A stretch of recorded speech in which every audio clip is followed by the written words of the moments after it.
นี้วางแล้วเดี๋ยวนี้พวกเขาค่ายพวกมันได้แล้วค่ายเด้อเพื่อนฟ้าฟูมาค่ายเด้อค่ายเด้อ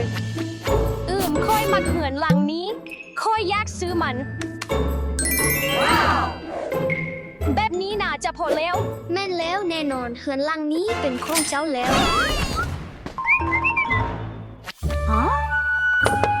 ค่อยได้ยินเสียงอย่างดังเทเจ้าแม่นพอสบายดีค่อยอยู่เฮือนหลังนี้ได้บ่เจ้าบ่มีเหือนอยู่บ่มีเหือนของค่อยชึกทำลายไปแล้วตอนนี้ค่อยบ่มีบนอยู่เลยเจ้ามีเงินบ่โอ้ข้อค่อยเบิ่งก่อนค่อยบ่เหลือหยังเลยโอเคถ้าเจ้าแต่งเหือนแรฟเฟลของเจ้าให้ดีกว่าพวกเขาได้บางทีเจ้าอาจจะอยู่ได้ขอบใจหลายอันนี้ยังบ่ลูลาพอแล้วตอนนี้ลูลาแล้วค่อยรู้สึกว่าคำแค่นี้ยังบ่พองั้นเพิ่มอีกหน่อย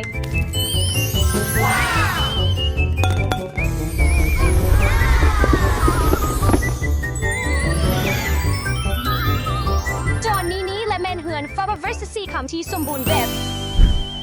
ค่อยมีไอเดียแล้ว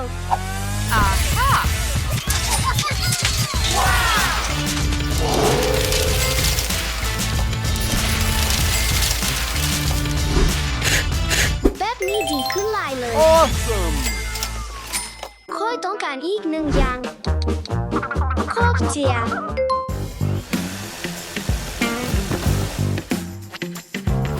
ดีเลย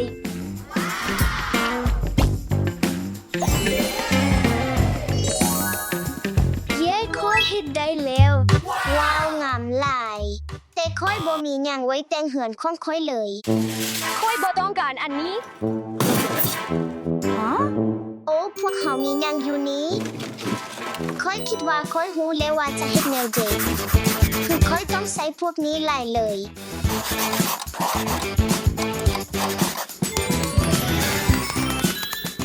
Unbelievable Let's go นางกำลังเฮ็ดหยังโชคดีเด้อว้าวเบิ่งงามดีแต่เจ้าบ่มีทางสนับพวกเขาได้ดอกแม่นเลยค่อยเบิ่งก่อนชอ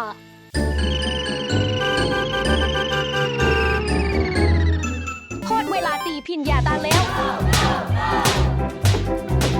เป็นหยังบ่มีหยังออกมาเลย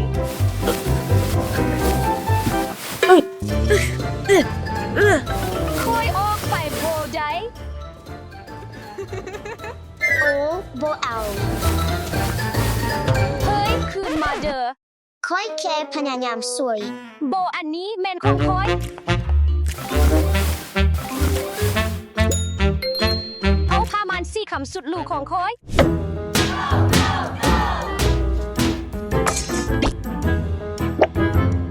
แค่มีแค่หนึ่งอันบ่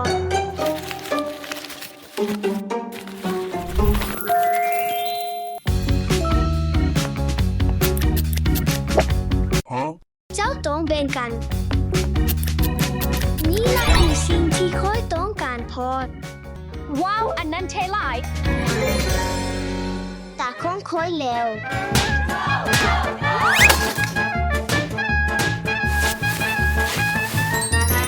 What's this มีโบลายปานใจแต่ค่อยมีไอเดีย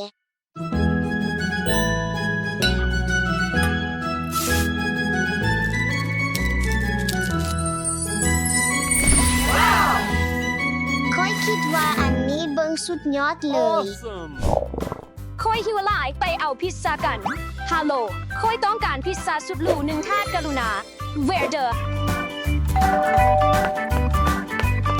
Hello โอ้ขอบเจอะมันต้องให้ลูกวานี้อีก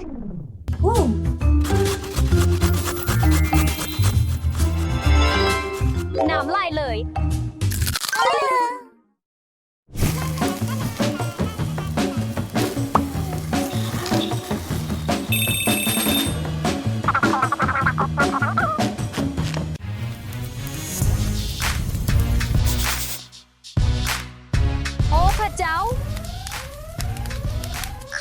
งินของค่อยไว้อยู่นี้ปลอดภัย เพื่อนค่อยๆพังหมดแล้ว ค่อยฮู้ว่าจะเฮ็ดแนวโดย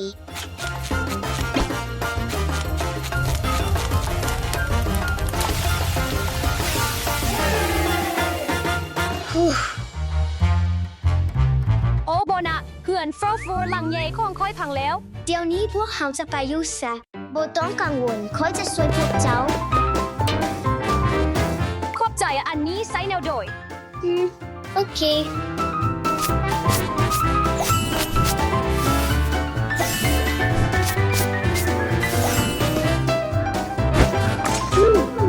เย้พวกเขาเฮ็ดสำเร็จแล้วซาว มูฟโฟเจ้าช่วยพวกเขาไว้ ขอโทษสำหรับพฤติกรรมของพวกเขา ถ้างั้นตอนนี้พวกเขาเป็นหมู่กันแล้วบ่ แม่นแล้วพวกเขาเป็นหมู่กันแล้ว เย้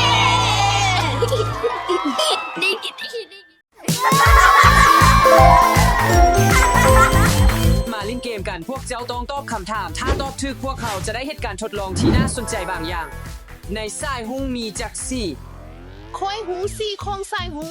สีมีสีแดง สีส้ม สีเหลือง สีเขียว สีฟ้า สีขาม สีม่วง รวมทั้งหมด7สี เก่งลายมาเรีย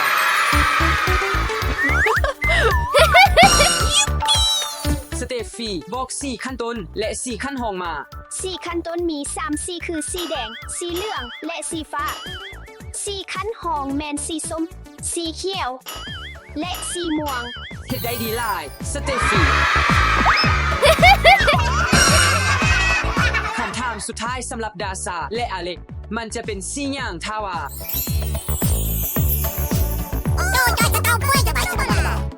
คิดออกแล้ว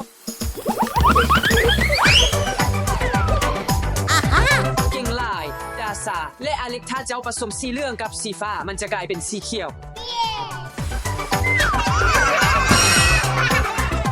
เก่งลายพวกเจ้าตอบคำถามได้ดีหลาย ค่อยได้เกียมอย่างบางอย่างที่น่าสนใจไว้ให้พวกเจ้า มื้อนี้พวกเขาจะทดลองบางอย่าง เย้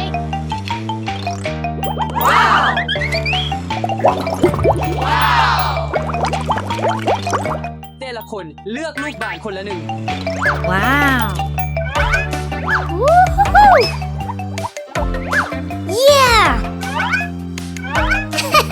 เบิ่งว่าข้างในมีหยัง จรวดสายหู ดวงจันทร์ ดาว พวกเจ้าต้องเอาบอมเหล่านี้ลงในน้ำแล้วจะเห็นผลที่น่าสนใจ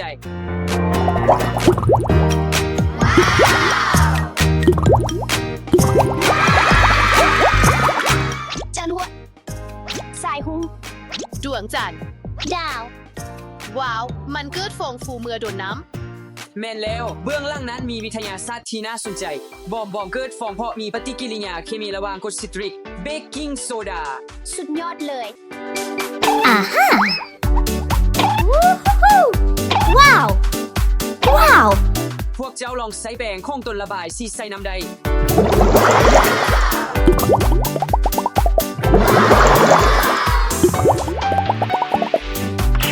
ทุกคนมักการทดลองนี้บอก ำแม่น พวกเขามักหลาย และนี้คือการทดลองสุดมวลของพวกเขาในมื้อนี้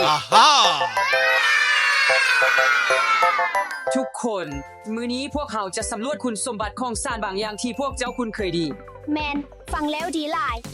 ทุกคนเลือกลูกบาศก์นำซุกอีกคนละหนึ่ง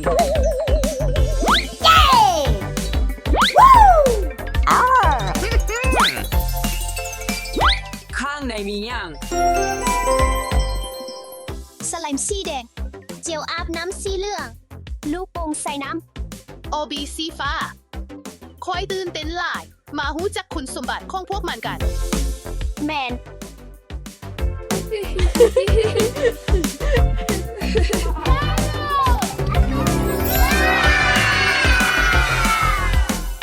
เจลอาบน้ำ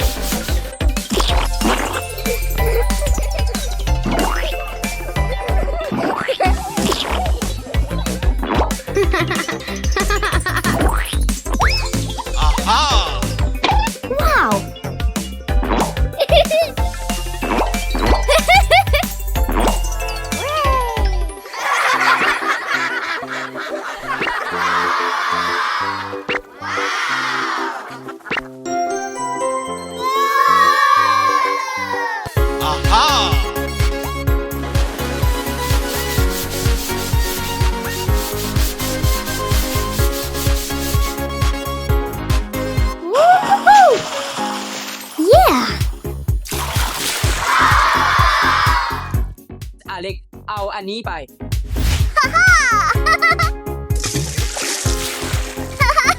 เย้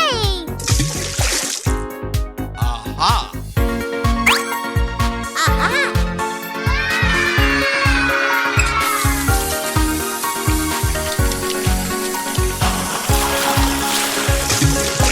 เย้ สำเร็จแล้ว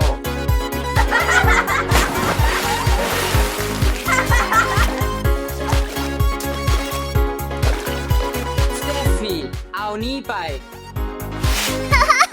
เย้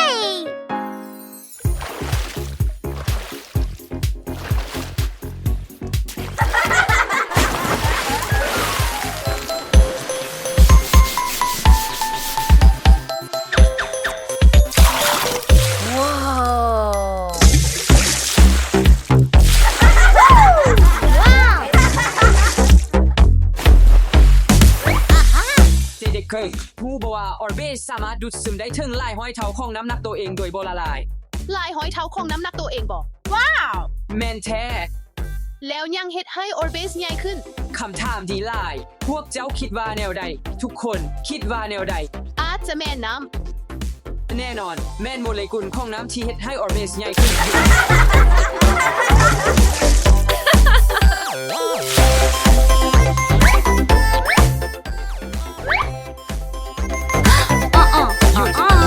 หยุด เฮ้ย ทุกคนคอยมีกิจกรรมที่น่าสนใจกว่านี้ให้พวกเจ้ามาลองว่าลูกโป่งใส่น้ำจะจมหรือลอยกัน มาเฮ็ดกันเลย ำมาเฮ็ดกันเลย พวกเจ้าคิดว่าลูกโป่งใส่น้ำจะจมหรือลอย จมตุ่ม ลอย จุ่ม ลอย แต่งั้นมาลองเบิ่งกัน 1 2 3 ไป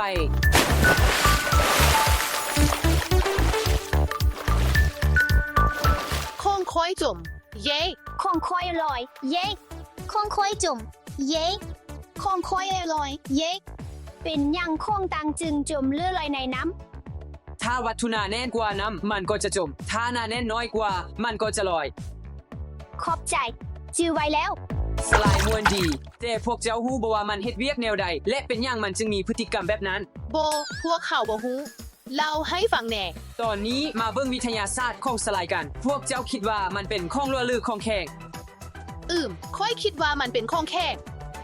ค่อยคิดว่ามันเป็นของเร็ว แต่มันบ่ได้เฮ็ดตัวเหมือนของเหลวแต่ก็บ่รักษารูปทรงไว้ได้เหมือนของแข็งแม่นบ่ แล้วสลายแมนหยัง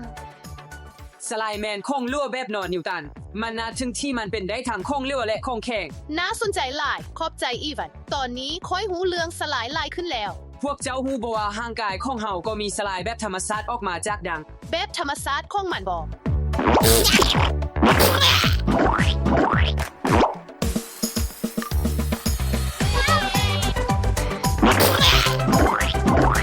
เด็กพวกเจ้ามาการทดลองของพวกเฮาบ่หวังว่าพวกเจ้าจะมาการทดลองของพวกเฮาในมื้อนี้ และถ้ามักกรุณากดไลค์วิดีโอนะ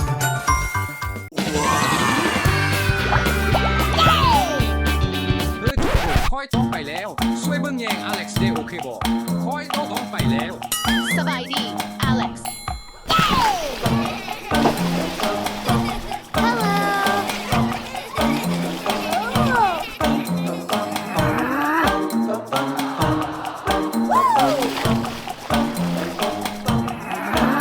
อเล็กซ์เจ้าลอยน้ำคนเดียวบ่ได้ถ้าบ่มีผู้ใหญ่ คิดออกแล้ว โอเค เฮ็ดอาหาร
เดียหนึ่ง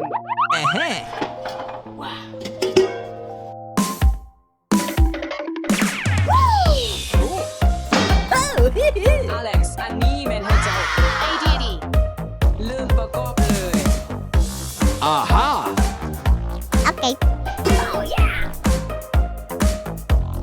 กล่องพร้อมแล้ว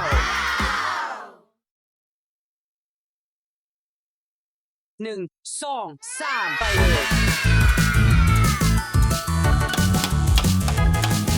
Oh yes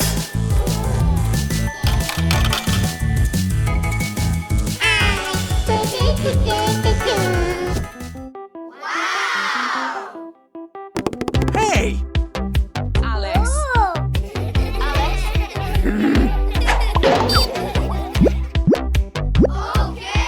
เฮ้ออเล็กซ์ค่อยมีไอเดียที่ดีกว่า ค่อยจะเฮ็ดหุ่นอันนี้เอง ไอเดียยอดเย่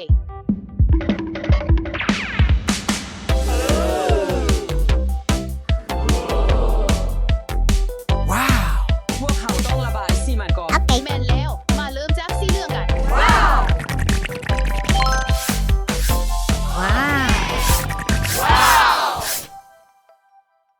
สีเขียว เย้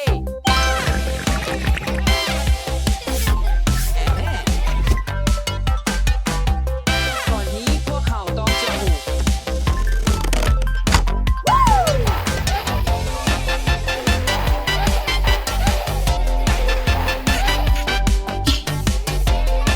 อึ๊บ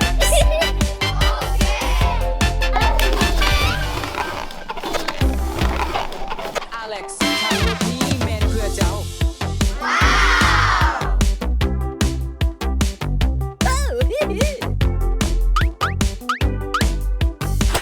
True!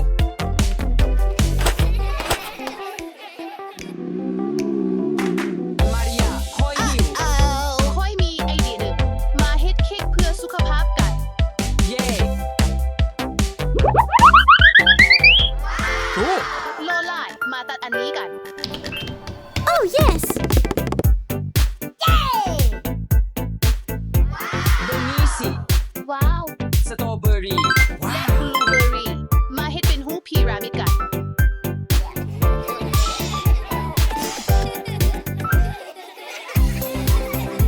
สบายดี มาตกแต่งกัน ว้าว True!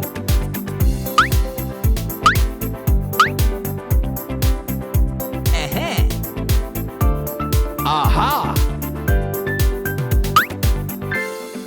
Yummy สตรอเบอรี่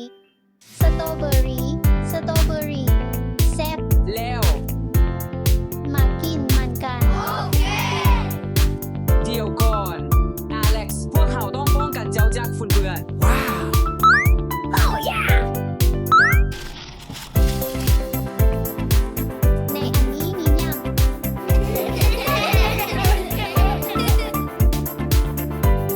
ค่อยกลัวมา โอเค อันนี้ให้คอย สตรอเบอรี่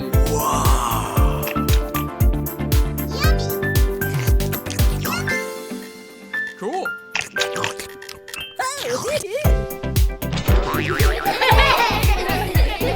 โคตรเวลาวาดทุบแล้ว ค่อยเลือกสีแดง ค่อยเลือกสีเหลือง โอเค มาเริ่มกัน เฮ้ย อเล็กซ์ พวกเขาต้องใช้อันนี้ไว้ เอา Oops True! Wow! Oh yes อเล็กซ์ ลูกอมโบดีโตแคลเดี๋ยวก่อน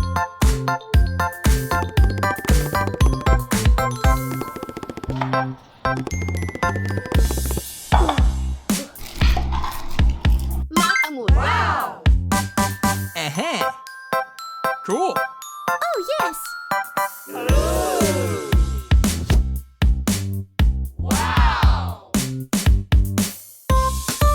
ทุกคนกินของหวานแบบนี้ ได้เพราะมันดีต่อสุขภาพและมีน้ำตาลธรรมชาติ Oh yes อเล็กซ์ ลองเบิ่ง สีเขียว แซ่บบอก True!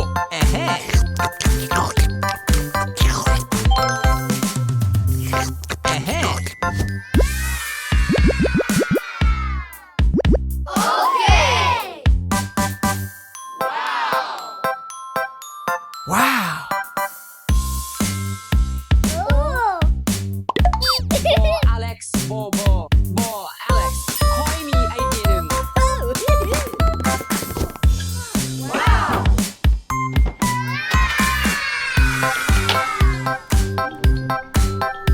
สีเขียวไหม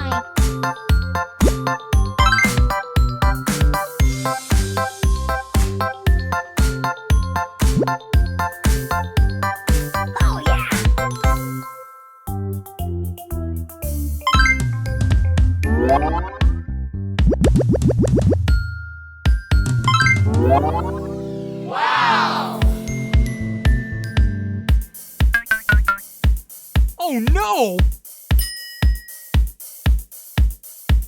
Cool. มาเริ่มกัน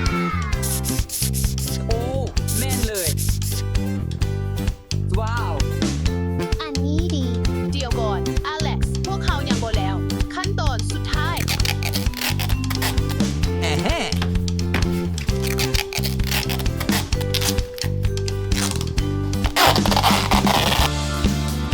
อเล็กซ์จะวาดอยู่นี้ได้ โอ้ยา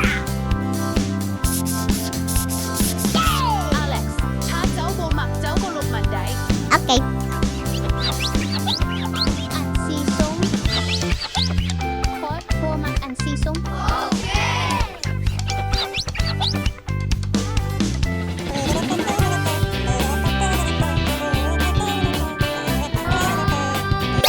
Hey! อเล็กซ์ อเล็กซ์ มันดับแล้วฮอดเวลาดิสโก้แล้ว มาเห็นบ้านแยกให้อเล็กซ์กัน ฟังแล้วดีเลย โอ้ มาโตส่งอันนี้เข้ากัน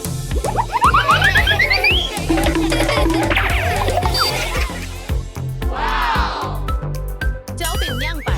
Hey!